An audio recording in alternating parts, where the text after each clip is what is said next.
Hi everybody, I hope that you're all doing really well. So I am here today on a Wednesday. I've just finished work, so I'm looking a bit of a mess. My room's a bit of a mess. Also, I've been prepping my room to move out, so everything's just a bit of a mess. But I'm here today to start the second half of my part 4 Les Mis vlog, where we will be discussing books 9 to 15 of part 4 Saint-Denis. And I come to you today having read quite a lot of this section already. Over the weekend I was actually bringing down the first lot of my things to be moved into my new place, and it was 3 hours there and 3 hours back, so I had a lot of reading time on my hands. I mean, I didn't read loads and loads, but I read a good amount. I read from book 9 all the way up to... So I'm currently in the middle of book 13, so I've read 9, 10, 11 and 12, which is quite good going for me. So to start off, we have book 9, Where Are They Going? And at this point, Marius has just left Monsieur Guillemin's house, very frustrated with the whole interaction with his grandfather. But things are about to get worse as he goes back to Cosette's house and finds that she isn't there. Jean Valjean having already made the decision to take her away. He's banging on the doors, he's yelling for Cosette, and he realises that she's not there. And at this point, Marius is just full on in despair, when at once he hears a voice which says, "Monsieur Marius, your friends are expecting you at the barricade at Rue de la Chanvrerie." He realises it's Eponine, and so Marius, feeling like he hasn't got much to live for, decides that he will go to the barricade and join in the rebellion with his friends. But towards the end of it, we catch up with Monsieur Mabeuf, and unfortunately Monsieur Mabeuf is not having a great time. Even though Gavroche was able to give him back his coin purse, he's really down on his luck and he doesn't have much money. And he does something which, I'm not gonna lie to you, as you can see, I'm a book collector, I'm a book fan, breaks my little heart, which is that in order to pay for food and drink and for medicine, he starts to sell his books. And as the days go on, he finds that he has only one book left, his one most prized, treasured possession, but even that he ends up having to sell for medicine. And so when he finds out about the rebellion, when he finds out that the students are building barricades around Paris, he decides, once again, he has nothing left to live for, so he goes to the barricade. And just this image is so heartbreaking. Père Mabeuf went back into the house, took his hat, automatically searched for a book to put under his arm, found none, and said, "Ah, of course," and set off looking dazed. It's just so sad! Which then leads us on very swiftly to book 10, the 5th of June 1832, in which we are given a bit of context for the rebellion that is about to take place. Victor Hugo really reflecting on the nature of riots and what precipitates them. It's not really a plot-heavy one, it's much more of a history chapter. What makes for rioting? Everything and nothing. A gradual build-up of electricity, a sudden spark, an uncontained force, a gust of wind. This gust of wind encounters individuals who think, minds that dream, souls that suffer, passions that burn, wretchedness that howls, and carries them away with it. Where?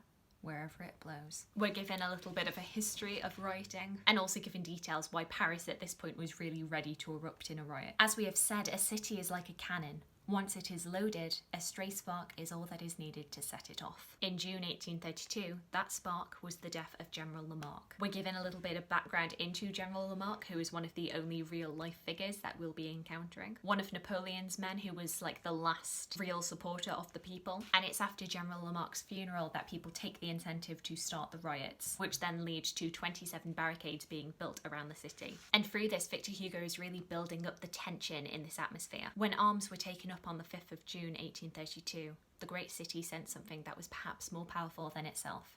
It was afraid. Everywhere, in the most distant and most uninvolved neighbourhoods, doors, windows and shutters were to be seen closed in the middle of the day. The courageous armed themselves, cowards hid. The unconcerned passerby going about his business disappeared. Many streets were so deserted it might have been 4 o'clock in the morning. Ending the chapter by saying, "With every passing moment as darkness fell, Paris seemed to take on a more lurid hue from the tremendous blaze of the riot." This is really a context building, a tension building chapter rather than a real plot heavy one. We then move on to book 11, The Atom Embraces the Storm. And we're basically seeing Gavroche make his way towards the barricade, looking very jolly. He's just having a great time. After the tension building in the last chapter, you just would not expect Gavroche to be so cheerful and just be singing away. But here he is. That impish little urchin created a medley of the voices of nature and the voices of Paris. He combined the repertoire of the birds with the repertory of workshops. And he's slowly but surely trying to whip up excitement from the people he passes by and makes his way to Enjolras' barricade. And we're seeing his preparations are underway. Monsieur Mabeuf has also made it to Enjolras' barricade. And once again, we're seeing how he really has nothing left to live for, that he doesn't care about how much danger there is. Monsieur Mabeuf, go home. Why? There is going to be fighting. That's fine. Saber cuts and gunfire, Monsieur Mabeuf. That's fine. Cannon fire. That's fine. Where are you people going? We're going to bring the government down. That's fine. Once again, just a short little chapter and we blaze our way on to book 12, Corinth. A slightly longer one this time. The title Corinth referring to the meeting place of Courfeyrac and the rest of the friends of the ABC. Victor Hugo basically remarking that when people today pass by Corinth, they don't know its history. They don't know the horror that went down there. When he reverts back into 1832, we are seeing Grantaire, Joly, Laglaise all congregating in Corinth, meeting for breakfast, sharing wine. And Grantaire is basically going on a very long nihilistic lecture, which Joly and Laglaise are not really paying much attention to. A revolution proves what? That God has been found wanting. Later on, Grantaire exclaims, "I really don't care about your revolution. I've no strong feelings about this government. It's the crown moderated by the nightcap. It's a sceptre with an umbrella on the end of it." However, Andrus does arrive and announces that the rebellion is underway. And we see a complete contrast between Grantaire and Andrus here, in terms of his fervour and conviction. As we know, there was something of the Spartan and the Puritan in Andrus. He would have perished at Thermopylae with Leonidas and burned down Drogheda with Cromwell. And once again, we see Andrus and Grantaire clash. Andrus really doesn't want Grantaire to come to the barricade. He doesn't think that he's any use. Grantaire, he shouted, "Go and wallow in your drunkenness elsewhere. This is a place for the spirited, not for the sot. You're a disgrace to the barricade." This tetchy remark had a striking effect on Grantaire. It was as if a glass of cold water had been thrown in his face. He suddenly seemed to sober up. He sat down at a table by the window, rested his elbows on it, gazed at Andrus with an undescribable tenderness, and said to him, "You know I believe in you. Go away. Let me sleep here." "Go and sleep somewhere else," shouted Andrus. But still staring at him with fond and blurry eyes, Grantaire replied, "Let me sleep here until I die." Andrus threw him a disdainful look. "Grantaire, you haven't the will to do anything. To believe, to think, to live, to die." Grantaire replied solemnly, "You'll see." As the barricade starts to be built, we see Gavroche's plucky optimism, him really trying to rally people to get more and more materials together. However, an interesting turn occurs when Gavroche recognises a man who's been helping with the barricade. He sees a man standing in the shadows, recognises him, and then reports to Andrus, telling Andrus that this man is a narc, that he's seen him before, that he's definitely a police officer. Andrus approaches the man, and the man seems to know that he's in trouble. Andrus went up to the man and asked, "Who are you?" At this abrupt question, the man started.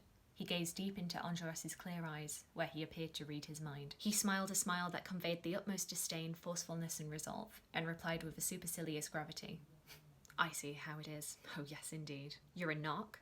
I'm an officer of the law. And your name?" "Javert." Look who it is! And of course the friends of the ABC do not let Javert out of this and decide to tie him up, saying that they are going to kill him for his treachery, but not yet. They're not going to waste bullets on him until just before the barricade will fall. Which once again points us to the fact that they know that this is going to fail. Like I said, this is a slightly longer chapter, and during this chapter we also see how Andrus deals with dishonourable behaviour. Towards the end of this chapter we see a man who it is later revealed to have possibly been Chiaxo, who is one of Thénardier's gang, murders an innocent man thinking that the spirit of the riot of the rebellion is going to keep him safe. But this isn't what the friends of the ABC want at all. They don't want innocents to die. And so Andrus executes him. We're really seeing now that Andrus is not playing around, that he's not going to tolerate insubordination. "Citizen," said Andrus, "what that man did is dreadful, and what I have done is terrible. He shot someone. That is why I killed him. I had to do it because insurrection must have its discipline. We are under the gaze of the revolution. We are the priests of the Republic. We are the sacrificial offerings that must be made, and there must be no possible cause for denigration of our struggle. I have therefore judged that man and sentenced him to death. As for myself, obliged to do what I have done but abhorring it, I have also judged myself, and you will see presently to what I have sentenced myself." Once again, we see towards the end of this chapter how Andrus is being very honest with the friends of the ABC that they're probably not going to come out of this alive, but that they are all going to their deaths with the hope that this is going to spark something in the people of Paris, and that this is going to be one stepping stone into a better future for the people. "The day will come, citizens, when all will be concord, harmony, light, joy, and life. It will come. And it's so that it does come that we are going to die." This theme of death in order to bring about change, sacrifice to bring change. And that is where I have got up to in this book. So I will check back in with you later where I will recount the final 3 books of this section. And then we'll be getting into the final part of Les Mis. Did you ever think this day would come?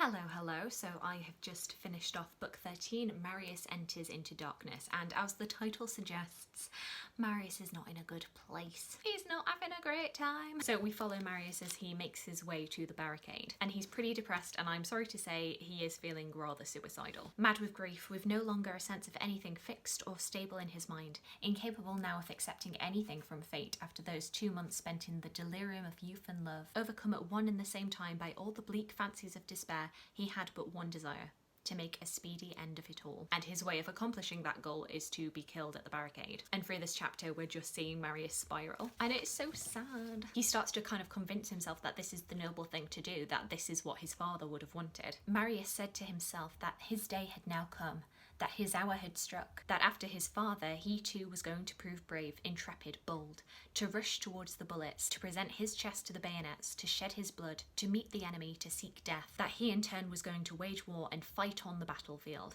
And this battlefield he was going to fight on was the street. And this war he was going to wage was civil war. However, this resolve does not last long, as Hugo writes. He saw civil war gaping before him like an abyss into which he was about to fall.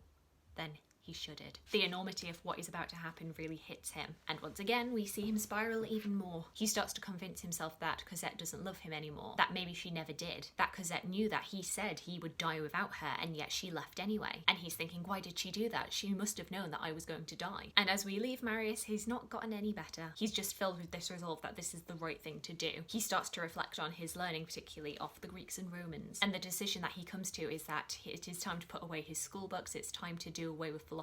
It is now time to take action. So yeah, we're finishing book 13 much as we started it, in despair. And poor Marius.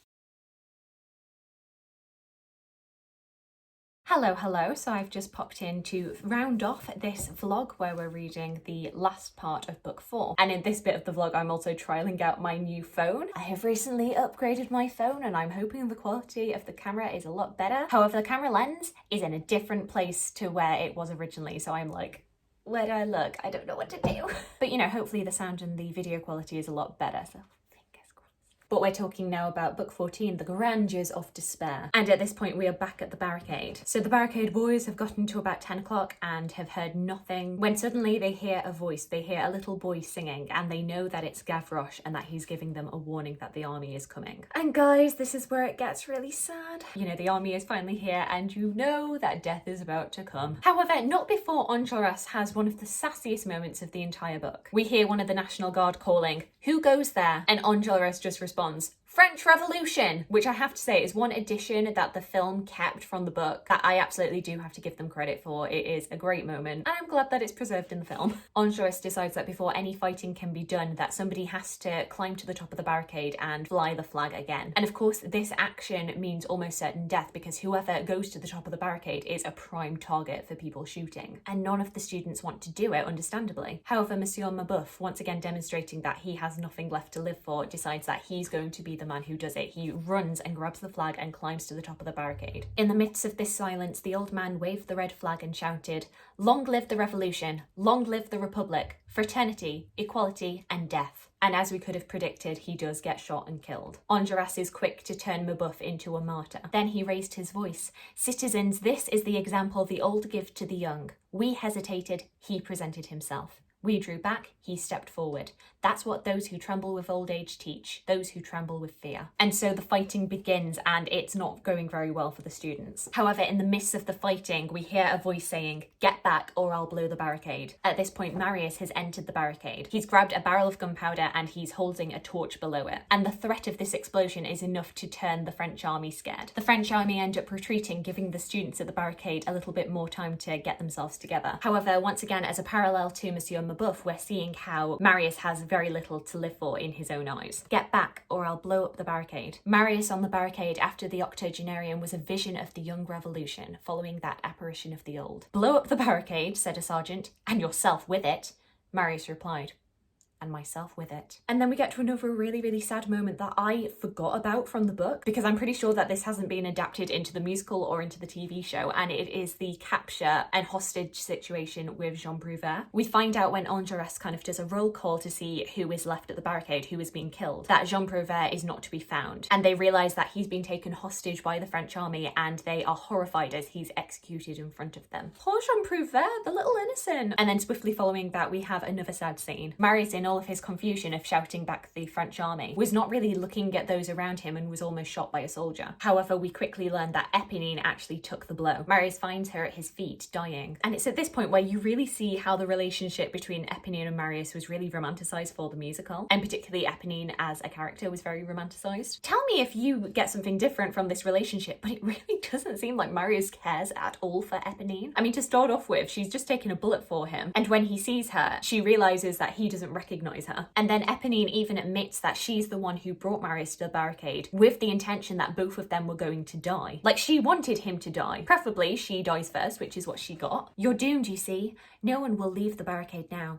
I tell you, I was the one who brought you here. You're going to die. I'm certainly counting on it. Like, why do people think that Eponine is romantic? It's not romantic, it's so weird. But then again, so is Marius with his love for Cosette. It's all creepy. There are no healthy relationships here. So when we get to Eponine's final line of, "And then you see, Monsieur Marius, I think I was a little in love with you," and then she dies, I can't find that romantic. I don't get why people find it romantic. And because also Marius is listening to all of this and he doesn't care. You know, in the show you've got the song A Little Fall of Rain, and Marius is heartbroken at the fact that his friend is dying. And in the book, you get no sense that he cares. He gives Eponine the kiss on her forehead that she wanted, but like, he knows in the back of his head this is no betrayal of Cosette. He's thinking of Cosette all of the time. And then the second that he puts Eponine down after finding out that Cosette had written a letter to him, he's like, okay, better send a letter to Cosette now. And it's like, mate, your friend just died. You don't want to mourn her a little bit before you run off to your lady love? No?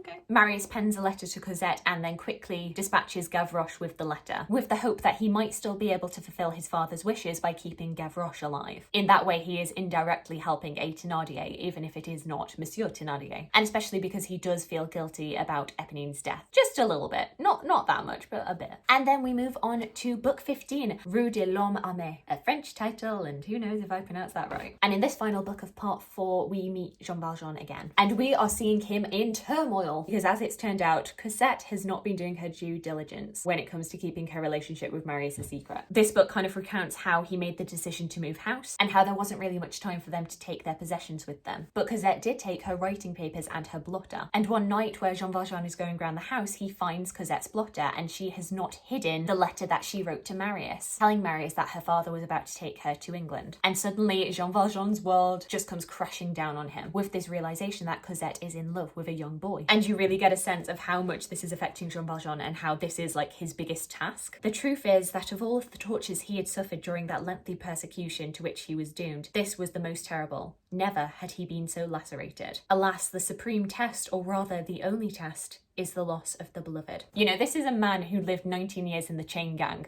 and yet this is his biggest torture, is the idea that he might lose Cosette. And he just starts spiralling. He doesn't know what to do. We then see how Jean Valjean ends up intercepting Gavroche with the letter to Cosette from Marius. Gavroche telling Jean Valjean that it came from a boy at the barricade. And so we finish up part 4 of Les Miserables with Jean Valjean having this letter, knowing Cosette's secret, and knowing that he'll be able to find the boy at the barricade. So what's he gonna do? I don't know, you're gonna have to tune into the next vlog. And because I really, really want to try and get Les Mis finished before I move, which at the point of recording is in 5 days. What have I done to myself? I think that vlog is going to end up being like the entirety of part 5 in one vlog. That'll be interesting. So tune in next time where we're going to be having quite a lengthy discussion about part 5, the final part of Les Mis. Anyway, see you later.